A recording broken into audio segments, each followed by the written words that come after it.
भाइयों सीटेट तो निकलेगा आसानी से। तो एक बार फिर से स्वागत है आपका हमारे यूट्यूब चैनल पर, जहां हम कर रहे हैं सीटेट सोशल साइंस पेपर 2 की प्रिपरेशन। और पिछली वीडियोस में हमने हिस्ट्री क्लास 6 एनसीईआरटी फिनिश की थी। इसमें हम ज्योग्राफी क्लास 6 का सेकंड चैप्टर करेंगे। तो ये हमारा क्रैश कोर्स है, जिसे आप जल्द से जल्द पढ़कर सीटेट में अच्छा स्कोर पा सकते हैं। तो चलिए देखते हैं। और इस वीडियोस की पीडीएफ आपको हमारे टेलीग्राम चैनल अध्यापक अकेडमी पर मिलेगी, जिसका लिंक डिस्क्रिप्शन में दिया गया है। और यदि आप इसके साथ साथ सीटेट का मॉक टेस्ट लगाते हैं, तो मॉक टेस्ट लगाने से क्या होगा कि आपका टाइमिंग सेव होगा और आपको एग्ज़ाम में टाइमिंग बचानी आ जाएगी, वरना बहुत से बच्चों का पेपर बस टाइमिंग की वजह से ही छूट जाता है। तो अगर आप टेक्स्ट बुक पर कोर्स सीटेट का मॉक टेस्ट परचेज़ करेंगे और मेरा कोड B1WW6C का यूज़ करेंगे, तो आपको अप टू 25% तक का डिस्काउंट मिल सकता है। तो चलिए बढ़ते हैं वीडियो की तरफ। तो यह है हमारा सेकंड चैप्टर, अक्षांश एवं देशांतर। इस चैप्टर में हम पृथ्वी के ग्लोब के बारे में जानेंगे कि उनमें किस प्रकार की रेखाएं होती हैं और कितने भागों में बटा होता है। इन सब बारे में हम आज चर्चा करेंगे। तो हमारा फर्स्ट पॉइंट है, ग्लोब पृथ्वी का लघु रूप में एक वास्तविक प्रतिरूप है। ये एक छोटी सी लाइन बहुत इम्पोर्टेंट है, क्योंकि सीटेट 2024 जनवरी में ये क्वेश्चन पूछा गया था कि पृथ्वी का लघु रूप में एक वास्तविक प्रतिरूप निम्न में से कौन सा है। तो 4 ऑप्शन दे दिए गए थे, जिसमें हमारा आंसर था ग्लोब। नेक्स्ट देखते हैं, विषुवत व्रत। और विषुवत व्रत होता क्या है? यह एक काल्पनिक रेखा है जो ग्लोब को 2 भागों में बांटती है। मान लीजिए हमारा ग्लोब है, यहाँ से बीचों बीच हम एक रेखा काट देते हैं, तो यह होता है हमारा विषुवत व्रत, जो कि 0 डिग्री पे होता है। और ये ग्लोब को 2 भागों में बांट देता है, एक तो ये उत्तरी और ये दक्षिणी। चलिए इसे डायग्राम की मदद से और अच्छे से समझते हैं।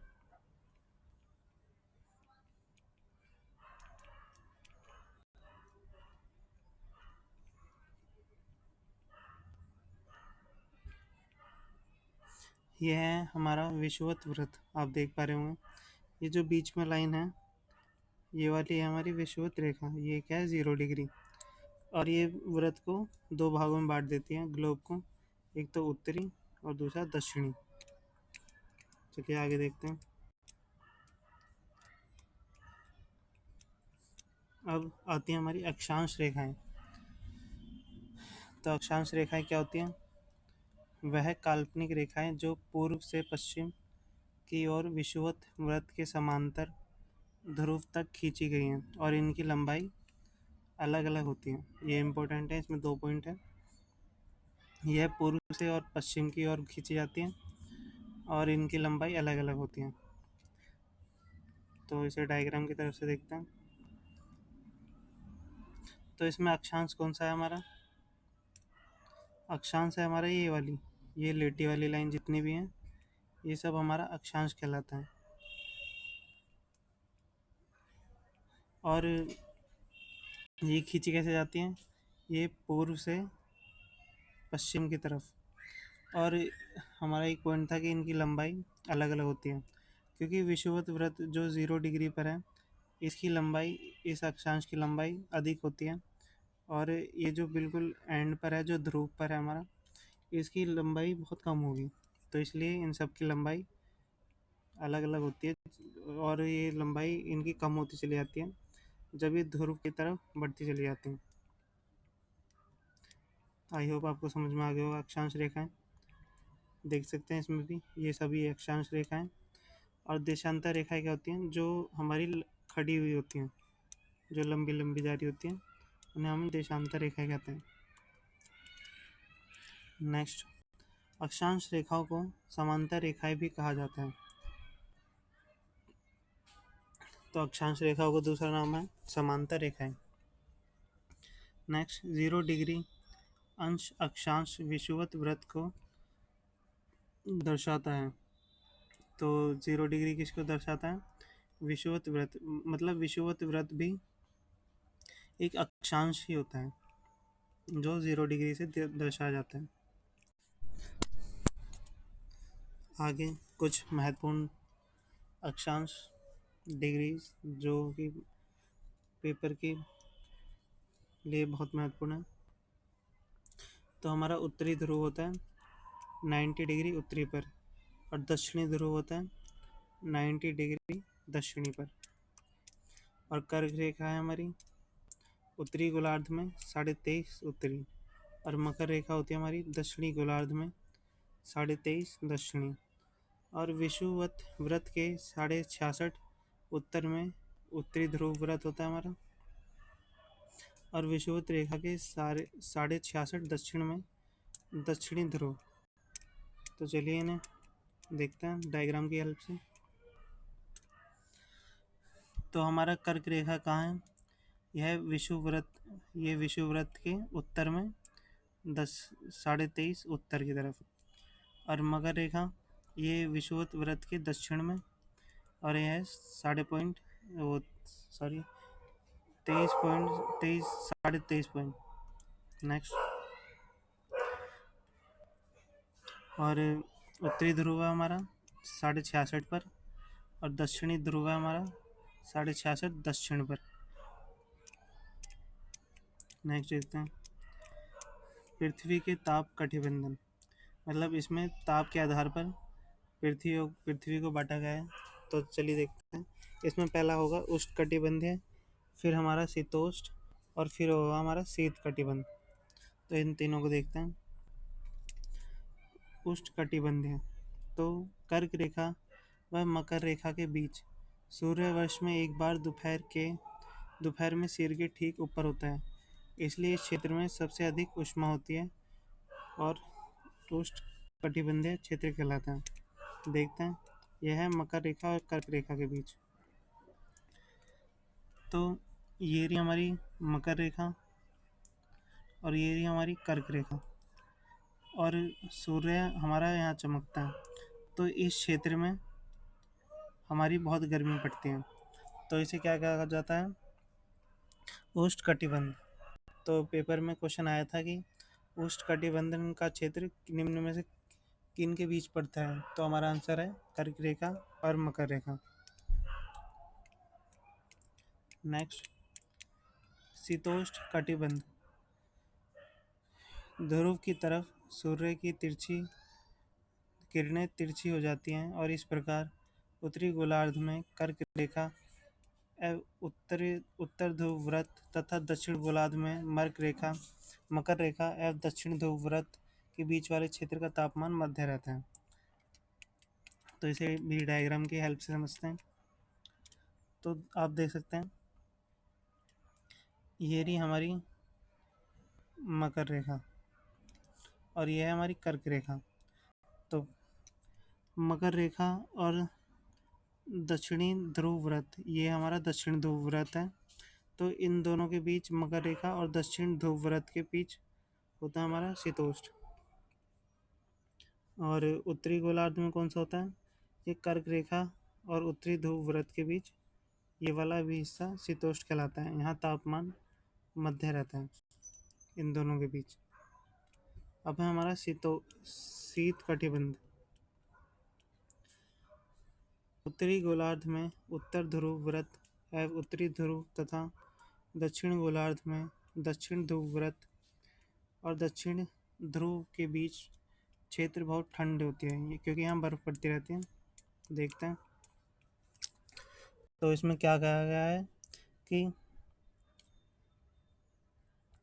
उत्तरी गोलार्ध में उत्तरी ध्रुव व्रत और उत्तरी ध्रुव कौन सा था हमारा? ये लास्ट वाला पॉइंट। तो इनके बीच अधिक शीत होती है, तो ये क्या क्या कहलाता है? उत्तरी शीत कटिबंध। ऐसे ही हमारा दक्षिण में ये है हमारा दक्षिण ध्रुव व्रत और यह है हमारा दक्षिण ध्रुव लास्ट पॉइंट। तो इसके बीच क्या आता है हमारा शीत कटिबंधन। तो इसे आप इजीली डायग्राम की मदद से याद रख सकते हैं। थ्योरी थोड़ी टिपिकल है इसमें। अब जानते हैं देशांतर के बारे में। जैसा कि मैंने आपको पहले ही बता चुका हूँ कि तो कर्क देशांतर रेखाएं होती हैं हमारी, ये जो खड़ी वाली लाइन होती है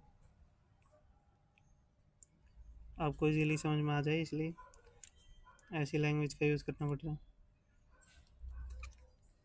मान लीजिए एक ग्लोब है हमारा और ये हमारी है देशांतर रेखाएं, और उसने बोला है वे रेखाएं जो विषुवत वृत्त को काटती हैं और उत्तर ध्रुव से दक्षिण, ये हमारा उत्तरी ध्रुव और ये है हमारा दक्षिणी ध्रुव। और रेखाएं ये हमारा होता है 0 डिग्री पे विषुवत वृत्त। तो इसका अर्थ है ये देशांतर रेखाएं विषुवत वृत्त को काटती हैं और ये दक्षिणी ध्रुव और उत्तरी ध्रुव को जोड़ती है, क्योंकि ये लाइन हमारी सीधी आ रही है जो कि उत्तर और दक्षिण दोनों की तरफ से आ रही है और इनकी लंबाई बराबर होती है। ये सब याद रखने की चीज़ें हैं। और इनके बीच की दूरी ध्रुव की तरफ घटती रहती है और शून्य हो जाती है। तो इसे डायग्राम की तरफ से समझते हैं कि देशांतर हमारी रेखाएं होती कौन सी है।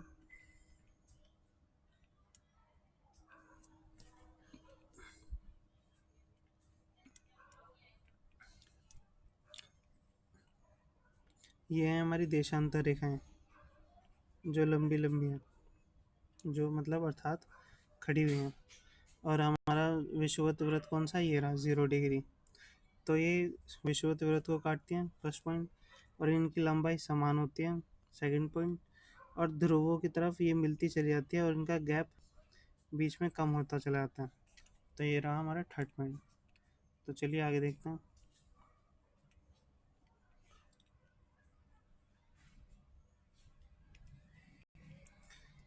नेक्स्ट पॉइंट,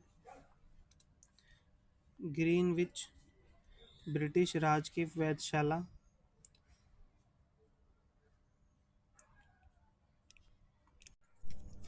तो इसे प्रमुख यमोत्तर कहा जाता है। तो प्रमुख यमोत्तर हमारा कहाँ पर है, तो ग्रीनविच की ब्रिटिश राज की वेधशाला में। और इसे कितने डिग्री से दिखाया जाता है, 0 डिग्री से। नेक्स्ट, 82.5 पूर्व को भारत का मानक यमोत्तर माना गया है। तो ये बहुत इम्पोर्टेंट है कि भारत का मानक यमोत्तर कौन सा है, तो 82.30 पूर्व। नेक्स्ट पॉइंट, भारत ग्रीनविच के पूर्व में स्थित है, इसलिए ग्रीनविच के समय से 5.5 घंटे आगे हैं। तो भारत ग्रीनविच से कितने आगे है, 5.5। नेक्स्ट, रूस में 11 मानक समयों को अपना गया है। तो रूस में कितने मानक समय को अपनाया गया है, 11। ये भी इम्पोर्टेंट फैक्ट्स हैं। नेक्स्ट देखते हैं, चंद्रमा। तो ये हमारे पिछले चैप्टर का एक पॉइंट है जो हमसे छूट गया था, तो हमने इस वीडियो में इंक्लूड किया है ताकि आपको एग्ज़ाम में कोई क्वेश्चन बाहर से आया ना दिखाई दे। तो इसमें फर्स्ट पॉइंट है, यह पृथ्वी का एक चक्कर 27 दिनों में लगाता है। तो कितने दिनों में लगाता है, 27। और 27 दिनों में ही यह अपनी धुरी का चक्र लगाता है। इस कारण पृथ्वी से चंद्रमा का एक ही भाग दिखाई देता है। तो सीटेट 2019 में क्वेश्चन आया कि निम्नलिखित में से चंद्रमा के बारे में कौन सा कथन सत्य है। तो ये 2 कथन दे दिए गए थे और फिर ये ऑप्शन था ए सत्य है, बी सत्य है, दोनों सत्य हैं, दोनों सत्य हैं। तो इन दोनों में यही दोनों ऑप्शन थे कि एक चक्कर 27 दिनों में लगाता है और